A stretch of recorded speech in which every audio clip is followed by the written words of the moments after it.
Namun di sini jika kita tidak mengetahui, wallah alam dari mana? Karena hanya sekedar penukilan. Qala Nasa'i thiqah, qala Nasa'i dhaif, qala Nasa'i laisa bithiqah. 3 ucapan Imam An-Nasa'i yang kita bagi menjadi 2 dari 3 ini, yang mentautsik dan yang mendhaifkan.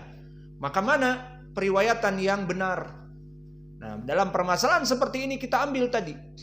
Kalau kita tidak bisa untuk mentarjih dari segi al-awwal dan al-akhir, kalamul awal wal kalamul akhir, yang awal dimansuhkan dengan kalam yang akhir, maka masuk kepada qawaid-qawaid yang lain. Siapa yang meriwayatkan dari Nasa'i? Tidak diketahui juga. Maka lebih baik apa? Dilihat mana yang sesuai dengan ucapan para ulama, itu yang diambil. Ini juga bagus. Maka mana yang lebih baik? Kita lihat tadi ucapan ulama. Ternyata ulama pada memuji dia. Mulai dari Abu Daud, dan juga Abu Daud yang meriwayatkan dari Yahya ibnu Ma'in, dan juga Abu Hatim Ibnu Adi, maka semuanya mentautsik dia dan para ulama yang lain. Maka kalau begitu Imam An-Nasa'i yang mendekati ucapan dari jumhur ulama adalah yang mentautsiknya, berarti kita mengambil ucapan Imam An-Nasa'i thiqatun. Fahimtum? Hakada intabihu. Ini dia praktek dari ilmu dhawabit al-jarh wa ta'dil yang kita pelajari di setiap hari. Maka kita praktekkan. Dan inilah dari kenikmatan ilmu. Ilmu itu dipelajari dan diamalkan. Dan agar seseorang menghafal ilmu yang dia pelajari dengan apa? Dengan mengamalkan. Maka berapa hadis yang kita hafal dari segi akidah, dari segi fikih? Kemarin kita baru selesai dari hadis berbekam. Nah, cara menghafalnya dengan benar-benar hafal dengan mengamalkannya, mengaplikasikannya. Dan ini ucapan siapa dari salaf? Waqi' ibnul Jarrah. Berkata Waqi' ibnul Jarrah dengan sanad yang sahih, kunna nuhafidul ilma bil amali bihi. Bahwa dulu kami melaksanakan penjagaan ilmu kami dengan melaksanakan amalan. Maka mengamalkan, mendengar sunnah, salat menggunakan sandal, diamalkan. Mendengar sunnah, adzan itu ada 2 kali, diamalkan. Dan mendengar sunnah ataupun pelajaran tentang jarh wa ta'dil, jika terjadi ikhtilaf dari imam yang satu seperti An-Nasa'i di sini, ikhtilaf menjadi 2 perkataan, pentautsikan dan pentajrihan. Maka di sini tidak diketahui qarinah-qarinah yang ada. Ya sudah, jadikan ucapan ulama yang lain mendukung dari ucapan Imam An-Nasa'i di sini. Maka mana yang mendekati ucapan para ulama mentautsik Yahya ibnu Bukair, maka ucapan Imam An-Nasa'i yang kita ambil mengucapkan thiqah, ataupun mengucapkan, adapun yang mengucapkan dhaif atau laisa bithiqah, maka ini kita tinggalkan. Karena para ulama berbeda pendapat jauh dengan An-Nasa'i dalam perkara ini. Maka ambil yang paling dekat sesuai dengan ucapan ulama. Maka ini juga tatbiqul ilm. Kita amalkan ilmu-ilmu kita. Maka oleh sebab itu kami mengajak kepada ikhwani untuk memberikan tugas-tugas dari mentakik hadis atau menterjemah dari kitab-kitab kita dan seterusnya. Maka itu pun sebagai praktek dari pengamalan-pengamalan. Kemudian meriwayatkan Imam Yahya ibnu Bukair an Laits ibnu Sa'ad. Maka Laits ibnu Sa'ad telah kita berulang-ulang tentang permasalahan Al-Laits ibnu Sa'ad. Maka Al-Laits ibnu Sa'ad dari segi keilmuan, dia adalah muhaddits dari negeri Mesir. Dan dia seorang yang alim faqih. Selain dari dia mempunyai ilmu hadis, juga ilmu fikih. Dan keutamaan beliau disebutkan oleh muridnya Imam Asy-Syafi'i. Imam Asy-Syafi'i dia belajar dengan Laits ibnu Sa'ad dan juga belajar dengan Imam Malik. Maka Imam Syafi'i mengatakan Laits afqah min Malik. Bahwa Laits itu saya dapati yang mengucapkan Imam Asy-Syafi'i, bahwa Laits lebih faqih daripada Imam Malik. Maka inilah keagungan Laits ibnu Sa'ad. Dan disebutkan di dalam tarikhnya bahwa Laits ibnu Sa'ad orang yang paling banyak membantu tulabul ilm. Selain dia alim, ilmu hadisnya kuat, fikihnya kuat, juga dia miliarder di zamannya. Dia mempunyai 9 armada perahu, yang mana perahu itu membentang di Laut Merah. Perdagangan antara Mesir dengan Jaziratul Arab, ke Saudiyah misalnya di zaman now, atau zaman dulu ke Hijaz, ke tempat-tempat yang lain melalui Laut Merah. Maka dari Mesir membawa barang-barang ke Jaziratul Arab atau ke atas Irak, Syam dan sebagainya lewat Laut Merah. Maka Laits ibnu Sa'ad mempunyai 9 armada, bukan armada perang kapal induk untuk berperang menghancurkan negeri-negeri tetangga, tidak, tetapi untuk berdagang. Maka ekspor impor di zaman itu sudah ada. Maka Laits ibnu Sa'ad miliarder. Maka dia yang kaya raya ini dan mempunyai ilmu, jika ada dari para dai-dai ahli sunnah di zamannya, seperti di Mesir siapa di zamannya yang dhaif? Abdullah ibnu Lahi'ah al-Misri. Maka di saat terbakar kitabnya dan seterusnya, menjelang dia dalam keadaan sakit akan meninggal, maka umurnya di atas Laits, datanglah Laits menziarahi dengan penuh kebaikan. Apa yang kamu minta wahai Abdullah ibnu Lahi'ah, muhaddits Mesir, masyhur, dia muhaddits Mesir. Namun setelah kutubnya terbakar lebih parah lagi keadaannya. Maka dia katakan, indi dainun, aku mempunyai hutang. Berapa hutangmu? 1000 dinar. Hutang tak tanggung-tanggung, 1000 dinar berapa? 5 miliar. 1000 dinar, hutangnya 5 miliar. Kalau kita hutang 2 juta ataupun 500.000 udah dikejar-kejar. Kapan bayar hutang? Maaf, kapan bayar hutang? Hutangnya dikurangilah dari 500 jadi berapa? Maksudnya di store dikit-dikit. Ini hutangnya berapa? 1000 dirham, dinar.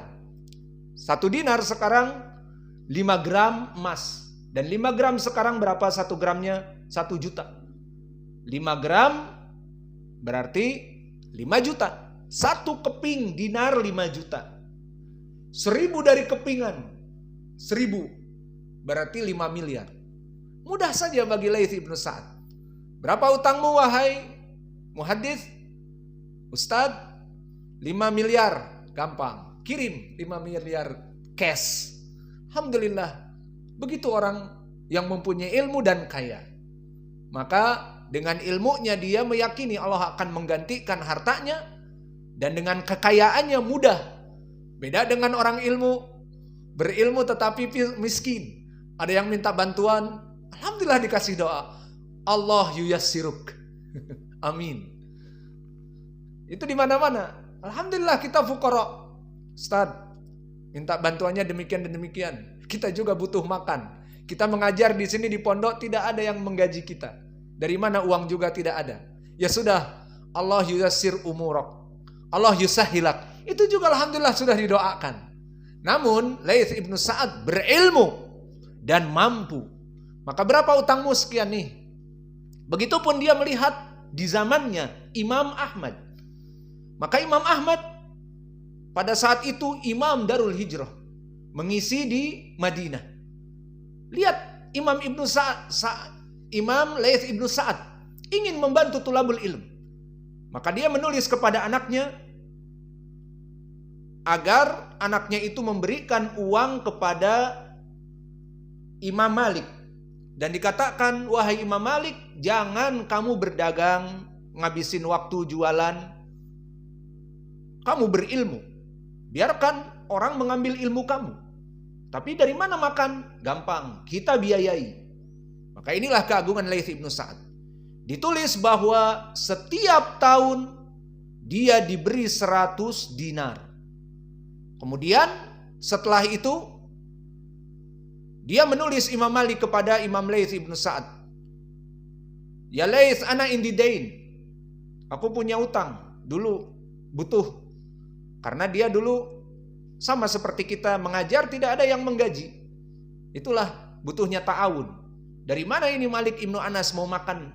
Padahal dia imam mengajar di Masjid Nabawi. Seperti kita mengajar, tak ada yang menggaji.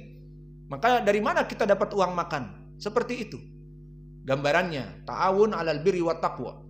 Berapa utangmu? 500 dinar. Nah, tadi berapa tadi? 1000 dinar 5 miliar. Ini 2 miliar setengah. Hutang kok bisa sampai 2 miliar setengah? Hutangnya di Arab seperti itu. Maka di sini gampang, tulis. Akhirnya dia kirim ke anaknya, bayar cash kepada Imam Malik 2 miliar setengah. Khamsumi'ah dirham. Khamsumi'ah dinar. Kemudian akhirnya setelah itu disebutkan, dinaikkan gaji Imam Malik menjadi 1000 dinar. Maka Imam Malik hidup dalam keadaan bahagia dunia dan hari akhirat. Di antaranya karena Allah kemudian Laits ibnu Sa'ad. Maka disebutkan oleh para ulama di saat meninggalnya Laits ibnu Sa'ad bahwa seluruh penduduk Mesir kehilangan dia. Di jalan-jalan penuh di pekuburan dia. Di saat orang ingin berpisah dengan dia di pekuburannya sangat penuh. Tidak pernah dilihat orang berkumpul seperti meninggalnya Laits ibnu Sa'ad. Maka akhirnya ditanya dari rawi, siapa orang ini sampai meninggal keadaannya penuh kota-kota dan negeri-negeri melimpah di kuburannya itu sampai kepada jalan-jalan? Dialah Laits ibnu Sa'ad. Emang kenapa dia? Kullu khairan fihi. Orang ini dulu semua kebaikan ada padanya. Maka dari segi ilmu, dari segi fikih, dari segi ilmu hadis, dan dari kebaikannya, maka dia orang yang memberikan, berbagi kepada siapapun di dunia. Sehingga di saat dia meninggal semua orang menangis karena mengingat jasa baiknya. Dan sampai disebutkan kana Laits idza dakhala sanah lam yadkhul an-nisab, tidak pernah bayar zakat. Coba miliarder yang satu harinya misalnya 1 miliar. Sebulan berarti berapa? 30 miliar. Iya. Itu bayar zakat apa tidak? Jelas dia bayar, naam atau tidak? Karena balagon nisab. Nisab pembayaran emas itu pernah kita hitung sama dengan nisab di Arab. Orang yang terus berputar uangnya dalam 1 tahun sekitar 55 juta. Nah, orang yang punya di bank 55 juta sekarang. Sampai nanti tahun depan bertambah sedikit 60 atau 70 terus. Nah itu harus membayar zakat. Disimpan uangnya dalam keadaan lebih dari 45 juta, maka membayar zakat. Maka di sini Laits miliaran. Namun disebutkan oleh para ulama, wa kana lam yu'addi zakah. Dan dia tidak pernah membayar zakat. Oh berarti dia bisa kafir, tidak membayar zakat. Itu sebabnya? Bukan. Sebabnya dia tidak membayar zakat bukan karena dia pelit dan bisa jadi mani'u zakah kafir, tetapi dalam 1 tahun tidak mencapai batas nisab. Berarti gimana? 1 bulan dia dapat misalnya 30 miliar. 1 bulan. Berapa 1 tahun? Kali 12. Gampang. Maka Setiap tahunnya itu tidak pernah uangnya lebih dari tadi saya bilang 45 juta, 50 juta anggap. Jadi dari miliaran itu, setiap akhir tahun tidak mencapai uang di banknya dia atau cashnya dia ataupun khazanah, yakni gudangnya dia 50 juta. Paham? Padahal masukannya tiap bulan 30 miliar.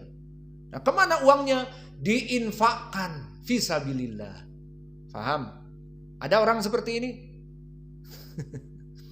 Makanya seperti kita lihat bagaimana orang-orang celebration, mulai dari bintang lapangan, Ronaldo dan yang lainnya, dan bintang-bintang film di Hollywood dan yang lainnya. Maka mereka kebanyakan harta dan kafir dan pelit dan bakhil, akhirnya mengkoleksi Lamborghini Aventador. Mobil-mobil yang harganya 22 miliar di Indonesia.